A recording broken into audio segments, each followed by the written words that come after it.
नमस्कार, हमारे चैनल में आपका स्वागत है। मैं हूं रामचंद्र मौर्य। तो साथियों, भारतीय जनता पार्टी बौखला गई है और इस बौखलाहट में वह जिस तरह के निर्णय ले रही है, वह निर्णय विपक्ष के लिए एकजुट होने का अवसर दे रहा है। आपको मालूम होना चाहिए कि पटना में 23 जून को विपक्षी दलों की साझा रैली है और इस रैली पर सबकी नज़र है, क्योंकि विपक्षी एकता की धुरी तैयार होगी 23 जून को। और इस रैली के बाद जो निर्णय लिए जाएंगे, उससे भारतीय जनता पार्टी फिर से सत्ते में आने वाली है। और अगर विपक्षी एकता हो जाती है तो प्रधानमंत्री नरेंद्र मोदी का सिंहासन हिलने लगेगा और 2024 का चुनाव, जो कि मैं फिर से कह रहा हूं कि दिसंबर 2023 में होने जा रहा है, मोदी सत्ता का खात्मा हो जाएगा। तो साथियों, भारतीय जनता पार्टी की चूलें हिल चुकी हैं और बौखलाहट की घड़ी में, निराशा की घड़ी में अगर कोई फैसला लिया जाता है तो वो फैसला उल्टा होता है। भारतीय जनता पार्टी भी जिस तरह के फैसले ले रही है, उससे लगता है कि भारतीय जनता पार्टी अपने ही पैरों पर कुल्हाड़ी मार रही है। ईडी, आईटी या जितनी भी एजेंसियां हैं, उनका दुरुपयोग जिस ढंग से हो रहा है, उससे अब कोई फर्क नहीं पड़ने वाला है विपक्ष को। अभी तमिलनाडु में गृह मंत्री अमित शाह गए और वहां पर उन्होंने लंबा चौड़ा भाषण दिया। उसमें कहा कि तमिलनाडु का प्रधानमंत्री होना चाहिए। तमिलनाडु को कभी अवसर नहीं मिला प्रधानमंत्री पद के लिए। और उसके बाद स्टालिन ने के मंत्री को ईडी के घेरे में ला दिया गया और उनके कई जगहों पर छापे डाले गए और ईडी के शिकंजे में कस दिया गया स्टालिन के मंत्री को। उसके बाद स्टालिन ने जो किया वह काबिल तारीफ है। स्टालिन का तमिलनाडु एक ऐसा राज्य है जहां पर कि पिछड़ी जातियों की सरकार हमेशा बनी है।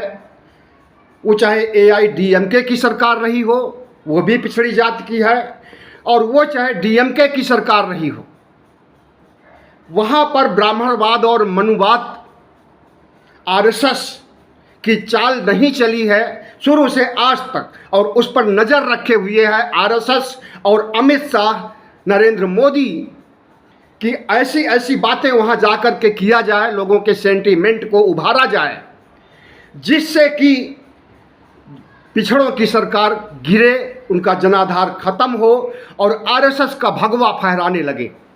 लेकिन ऐसा कुछ होने वाला नहीं है। तमिलनाडु पेरियार की धरती है और पेरियार नास्तिक थे, और उन्हीं पेरियार की बनाई हुई पार्टी है DMK, AIDMK। तो पेरियार की भूमि पर जाकर के अमित शाह कम्युनल बयान दे और उसके बाद तुरंत ईडी सक्रिय हो जाए और तमिलनाडु के सरकार के मंत्री को ईडी गिरफ्तार कर ले या ईडी उसे अपने कब्जे में ले ले, तो ऐसा कहाँ संभव है। स्टालिन ने भी कानून बना दिया या कानून में संशोधन कर दिया कि बगैर तमिलनाडु सरकार से अनुमति लिए CBI, ED, IT कोई भी एजेंसियां नहीं आ सकती हैं तमिलनाडु के अंदर। सिर्फ CBI की ही बात नहीं है और तमिलनाडु की ही बात नहीं है, 10 राज्यों में CBI की एंट्री नहीं हो सकती है बगैर परमिशन लिए हुए। तमिलनाडु 10वां राज्य है। छत्तीसगढ़ झारखंड, केरल, पंजाब, तेलंगाना, मेघालय, मिजोरम, पश्चिम बंगाल, राजस्थान और अब तमिलनाडु भी उस फहरिस्त में शामिल हो गया है कि परमिशन लेकर के ही सीबीआई को आना होगा और परमिशन देना न देना राज्य सरकार की मर्जी होगी। तो साथियों, भारतीय जनता पार्टी के बारे में सोचा जा रहा था कि 23 जून को होने वाली विपक्ष के बैठक के पहले अखिलेश यादव, तेजस्वी यादव, इन दो में से किसी को गिरफ्तार किया जाएगा, लेकिन उन्हें नहीं गिरफ्तार किया गया। पहुंच गए स्टालिन के मंत्री को गिरफ्तार करने के लिए। और जिस तरह से स्टालिन ने इसका जवाब दिया है और प्रधानमंत्री वाली बात पर जो शाह ने कहा था कि तमिलनाडु का होना चाहिए, जिस तरह से स्टालिन ने प्रधानमंत्री को घेरा है, अमित शाह को जवाब दिया है, उससे भारतीय जनता पार्टी और आरएसएस स्तब्ध है। तो भारतीय जनता पार्टी का जो सबसे बड़ा ब्रह्मास्त्र था सीबीआई, ईडी, आईटी, केंद्रीय एजेंसियां, वह ब्रह्मास्त्र भी अब निष्प्रभावी हो रहा है, या यूं कहें कि निष्प्रभावी हो गया है। विपक्षी एकजुटता के खिलाफ इस्तेमाल करने की इनकी चाल और विपक्ष को नीचा दिखाने, विपक्ष को भ्रष्ट बताने के लिए इनकी चाल, सीबीआई, ईडी, आईटी का बेवजह इस्तेमाल अब इनके गले की हड्डी बन गया है। भारतीय जनता पार्टी अब अगर किसी भी राज्य में किसी भी विपक्षी नेता के खिलाफ सीबीआई, ईडी, आईटी का इस्तेमाल करेंगे तो संपूर्ण विपक्ष एक होगा और स्टालिन के मंत्री के मामले में भी संपूर्ण विपक्ष जो कुछ बचे हुए थे वो भी एक हो रहे हैं। आपको मालूम होना चाहिए कि बहुजन समाज पार्टी सुप्रीमो मायावती बुरी तरह से डरी हुई हैं, केसीआर डरे हुए हैं, इसी वजह से कि उनके खिलाफ कभी भी सीबीआई, ईडी, आईटी के छापे पड़ सकते हैं, उनकी गिरफ्तारी हो सकती है। उन्हें धमकाया गया है कि मुंह बंद रखो और विपक्ष में शामिल मत हो, नहीं तो तुरंत ईडी भेज करके और सीबीआई भेज करके गिरफ्तार कर लिया जाएगा। लेकिन जिस तरह से विपक्षी लगभग 20 विपक्षी दलों ने मिल करके पटना में रैली करने और अपनी ताकत दिखाने का मन बना लिया है, और उसके पहले जो विपक्षी नेता नहीं शामिल हो रहे हैं वो भी अनुमति दे रहे हैं शामिल होने के लिए। जगन मोहन रेड्डी ने अभी हाल ही में 2 दिन पहले ही अनुमति दिया है कि हम भी आएंगे, पहले वे उससे अपने को अलग रख रहे थे। और हमें तो पता है इस बात का भी कि जब 2024 चुनाव या कहें कि दिसंबर 2023 के लोकसभा चुनाव के समय चुनाव संहिता जारी हो जाएगी, नोटिफिकेशन जारी हो जाएगा, तो उसके बाद मायावती और केसीआर ये लोग भी विपक्ष में शामिल हो जाएंगे कि क्योंकि उस समय प्रधानमंत्री नरेंद्र मोदी ईडी, आईटी और केंद्रीय एजेंसियों का इस्तेमाल विपक्ष के खिलाफ नहीं कर सकते हैं। तो इस तरह से भारतीय जनता पार्टी बौखलाहट में जो कदम उठा रही है वो अपने ही पैरों पर कुल्हाड़ी मार रही है। आपको मालूम होना चाहिए कि भारतीय जनता पार्टी एक ऐसी पार्टी है जो कि 2014 से 19 तक अपने विकास काल में, यानी जब उसका दायरा बढ़ रहा था, भारतीय जनता पार्टी भारतमय हो रही थी, उस समय उसने जो हथकंडे अपनाए थे, अब वही फार्मूले सब कांग्रेस के पक्ष में आ गए। कांग्रेस को छोड़ करके लोग बीजेपी में जा रहे थे 2014, 2013 से लेकर के 2019-20 तक, लेकिन अब भारतीय जनता पार्टी को छोड़कर लोग कांग्रेस में आ रहे हैं। कांग्रेस ऐसी पार्टी है जिसे कभी भारत मुक्त नहीं किया जा सकता है, जिसका संकल्प लिया था प्रधानमंत्री नरेंद्र मोदी ने कि कांग्रेस मुक्त भारत हो चुका है, हो रहा है, और थोड़े समय में पूरी तरह से भारत मुक्त हो जाएगी कांग्रेस। लेकिन कांग्रेस तो भारत मुक्त नहीं हुई है। प्रधानमंत्री नरेंद्र मोदी, आरएसएस और अमित शाह कि पार्टी भारतीय जनता पार्टी जरूर भारत मुक्त होने की दिशा में खुद ही आगे बढ़ रही है। कहा जाता है कि विनाश काले विपरीत बुद्धि, संस्कृत की कहावत है। तो इस विनाश काल में विपरीत बुद्धि हो गई है नरेंद्र मोदी की और भारतीय जनता पार्टी के आला नेताओं की। इसीलिए तो ऐसे निर्णय लिए जा रहे हैं जिससे कि विपक्ष को फायदा हो रहा है और विपक्ष दिनों दिन ताकतवर होता जा रहा है। प्रधानमंत्री नरेंद्र मोदी ने डीके शिव कुमार के ऊपर भी ईडी-आईटी के छापे डाले थे और वही डीके शिव कुमार इतना प्रबल बहुमत लेकर के सरकार में आए और उप मुख्यमंत्री बने हुए हैं कांग्रेस सरकार में। सिद्धारमैया के खिलाफ भी ईडी-आईटी के छापे पड़े थे और वो मुख्यमंत्री हैं। इतना ही नहीं बल्कि कुल 67 नेताओं के घर ईडी सीबीआई आईटी के छापे पड़े थे कर्नाटक चुनाव से पहले। और उसी तरह से अब भारतीय जनता पार्टी की तैयारी है कि अगर 23 जून को सफलतापूर्वक विपक्ष एकजुट होता है तो पूरे विपक्ष के लिए सीबीआई ईडी-आईटी को छोड़ दिया जाएगा और उन्हें गिरफ्तार करने, उन्हें नीचा दिखाने, उन्हें भ्रष्ट दिखाने के लिए कोई कोर कसर नहीं छोड़ा जाएगा। लेकिन भारतीय जनता पार्टी जैसे जैसे सीबीआई ईडी-आईटी का इस्तेमाल कर रही है, विपक्ष एकजुट हो रहा है। हर कोई मायावती नहीं है, हर कोई केसीआर नहीं है। केसीआर का दामन फंसा हुआ है कि उनकी बेटी कविता, उनके खिलाफ कुछ सबूत मिले हैं दिल्ली सरकार के अधीन शराब घोटाले के तहत। तो उन्हें धमकी दी गई है, जैसे मायावती को धमकी दी गई है कि आय से ज़्यादा संपत्ति रखने की।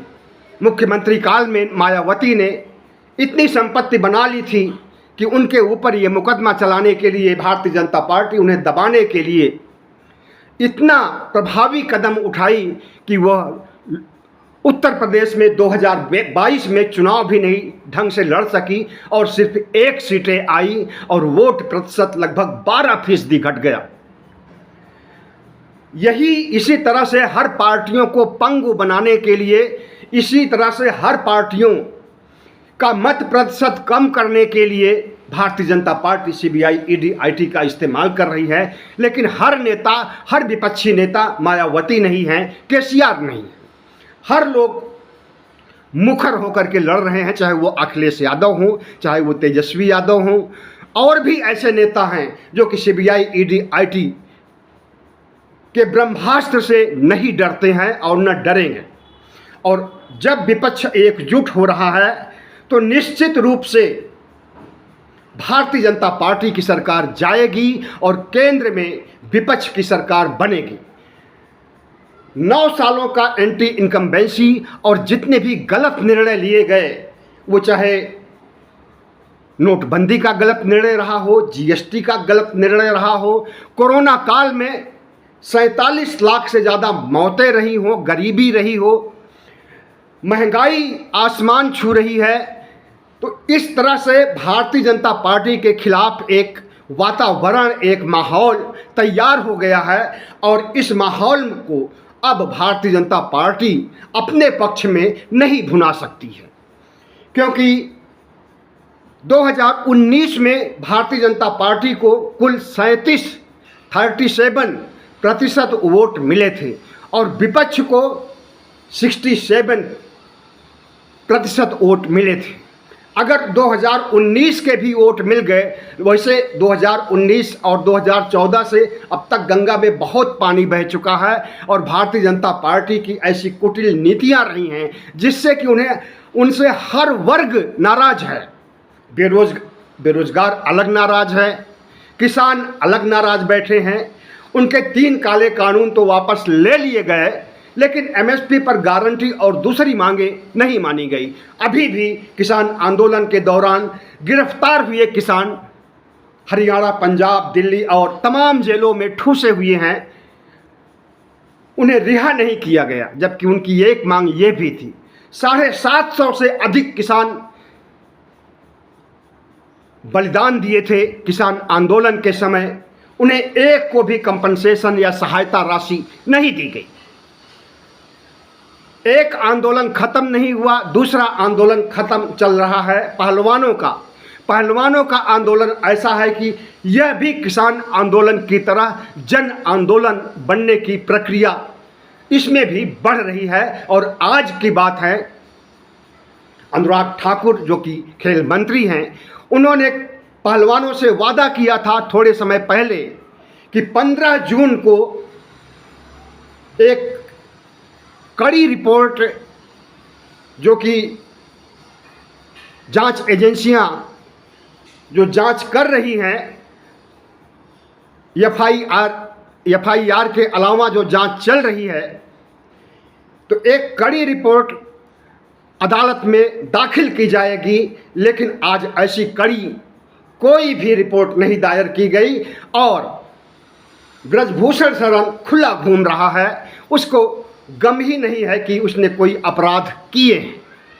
ब्रजभूषण को बचाने के लिए मोदी सरकार ने पूरी मशीनरी लगा दी है और पहलवानों का मामला सिर्फ हरियाणा तक सीमित नहीं है, पूरे देश पर इसका असर पड़ेगा। और सत्यपाल मलिक के द्वारा जिस तरह से ये कहा गया है कि राजस्थान में इन्हें चुनाव प्रचार के लिए भेजा जाएगा, अब वो दिन आ रहे हैं कि भेजना ही पड़ेगा, क्योंकि अनुराग ठाकुर खेल मंत्री की बातें सही नहीं हुई और एक जांच रिपोर्ट जो अदालत में पेश की गई है उसके आधार पर ब्रजभूषण शरण बरी हो जाएगा और पॉक्सो एक्ट भी हटा लिया गया है, क्योंकि जांच रिपोर्ट का कहना है, पुलिस का कहना है, दिल्ली पुलिस का कहना है कि ऐसा कोई अपराध नहीं किया है, ऐसा कोई सबूत नहीं मिला है नाबालिग के साथ यौन शोषण करने का। तो यौन शोषण के मामले में क्लीन चिट दिल्ली पुलिस ने ही दे दिया है, बाकी क्लीन चिट अदालत देने वाली है, वो भी 1-2 दिन में या हफ्ते भर में क्लीन चिट दे देगी। जब कोई सबूत ही नहीं मिलेगा, कोई सबूत ही नहीं पेश करेगी पुलिस, तो अदालत तो सबूतों पर चलती है। जब सबूत नहीं रहेगा तो मामला डिसमिस हो जाएगा, खारिज हो जाएगा। तो इस तरह से एक बड़े माफिया, एक बड़े बाहुबली को बचाने का काम भारतीय जनता पार्टी कर रही है। अपने सांसद को बचाने के लिए जिस तरह से असंवैधानिक काम कर रही है, यह किसी से छुपा नहीं है। निचले स्तर तक, गरीबों मजदूरों तक इस बात को हरियाणा में और दूसरे राज्यों में पूछा जा सकता है, तो वो कहते हैं कि पहलवानों के साथ अन्याय हो रहा है। और अंतर्राष्ट्रीय स्तर के पहलवानों के साथ, जिन्होंने कभी देश का नाम रोशन किया था, मेडल ला करके ओलंपिक जीता था, एशियन गेम्स जीता था, तमाम सारे गेम जीत करके भारत का नाम रोशन किया था, आज वही रो रहे हैं। अपनी इज्जत बचाने के लिए उनकी इज्जत तार तार की जा रही है। और इन्हीं खिलाड़ियों को प्रधानमंत्री नरेंद्र मोदी ने कहा था, तुम तो हमारी बेटी के समान हो। उनकी बेटी की इज्जत लूट रही है, उनकी बेटी की इज्जत उनके ही सांसद लूट रहे हैं और कोई सबूत नहीं मिल रहा है। हमें लगता है कि इस मामले में सुप्रीम कोर्ट को स्वतः संज्ञान लेना चाहिए, क्योंकि मोदी सरकार से भरोसा न सिर्फ पहलवानों का, किसानों का उठ गया है, बेरोजगारों का उठ गया है, बल्कि संपूर्ण मतदाता जो 90 करोड़ मतदाता हैं, सबका विश्वास नरेंद्र मोदी और बीजेपी से उठ गया है। तो जिस तरह से भारतीय जनता पार्टी एक के बाद दूसरे गुनाह कर रही है और विपक्ष को हराने के क्रम में ऐसे ऐसे अनैतिक कार्य कर रही है, अपना प्रचार तो कर नहीं रही है, अपने लिए कोई ब्रह्मास्त्र के बारे में नहीं सोच रही है। आरएसएस ने मान लिया है कि मोदी मैजिक नहीं चलने वाला है, हिंदू कार्ड नहीं चलने वाला है और सांप्रदायिक जुनून नहीं चलने वाला है। 2024 के चुनाव के लिए, 2023 दिसंबर 2023 के चुनाव के लिए यह सब कुछ नहीं चलने वाला है। तो नरेंद्र मोदी विपक्ष को कमज़ोर करके और सत्ता में बने रहना चाहते हैं, विपक्ष को तोड़ करके सत्ता में बने रहना चाहते हैं, लेकिन ऐसा संभव नहीं है। 2014 और 2019 में जो गलती विपक्ष ने किया था वह गलती 2024 के लिए नहीं करेगा। प्रधानमंत्री नरेंद्र मोदी समझते हैं कि भारतीय जनता पार्टी को विकसित करने के लिए, पूरे भारतमय बनाने के लिए, बीजेपीमय भारत बनाने के लिए जो काम कर रहे हैं वो सराहनीय है। लेकिन नहीं, प्रधानमंत्री नरेंद्र मोदी जिस तरह से अच्छे दिन आएंगे, जिस तरह से 15-15 लाख की बात कही थी, जिस तरह से स्मार्ट सिटी और बुलेट ट्रेन की बात कही थी, जिस तरह से 2 करोड़ नौकरियां हर साल देने की बात कही थी, जिस तरह से बेरोजगारों को ठगा गया है, इस देश की जनता को ठगा गया है, उससे हर कोई वाकिफ है। और अब कोई नहीं चाहता है कि भारतीय जनता पार्टी फिर से सत्ता में आए। अगर 2019 की भी स्थिति होती है तब भी विपक्ष जीतेगा, क्योंकि विपक्ष को 2019 में ही 63% मत मिले थे और भारतीय जनता पार्टी को 37।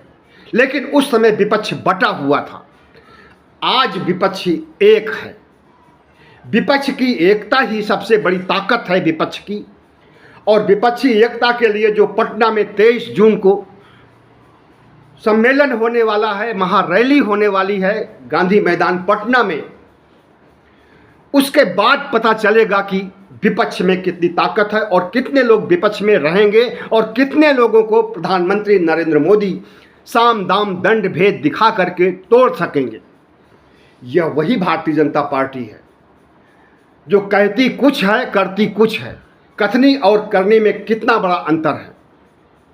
मुसलमानों के नरसंहार की बात करती है, मुसलमानों के साथ अन्याय करती है, उन्हें CAA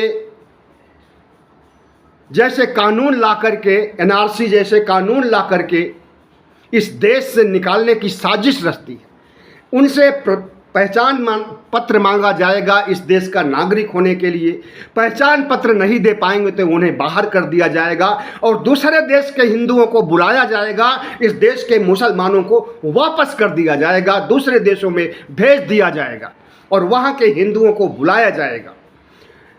इस चीज़ को पूरा देश समझ गया और कोरोना नहीं होता तो वो आंदोलन ही बहुत बड़ा आंदोलन होता और वही एक सबब बन जाता भारतीय जनता पार्टी के पराजय के लिए। लेकिन वो सबब तो है ही, तमाम से ऐसे सबब तैयार हो गए हैं जिससे कि भारतीय जनता पार्टी का जाना तय है। भारतीय जनता पार्टी अपने ही पैरों पर कुल्हाड़ी मार रही है और जिस तरह से राहुल गांधी की सदस्यता खत्म की गई है, राहुल गांधी का कद छोटा करने का प्रयास किया गया है, लेकिन राहुल गांधी का कद घटा नहीं है बल्कि बढ़ा है। इतना ज़्यादा बढ़ा है कि कहीं मोदी को टक्कर देने लायक हो गए हैं आज राहुल गांधी। और राहुल गांधी के पीछे अगर पूरा विपक्ष खड़ा है तो भारतीय जनता पार्टी की खैर नहीं। और भारतीय जनता पार्टी को पता चल गया है कि वो 2024 में या 2023 के लोकसभा चुनाव में उसकी एंट्री अब नहीं होने वाली है, उसकी जीत नहीं होने वाली है। इसलिए असंवैधानिक ढंग से अपनी सरकार बचाने के लिए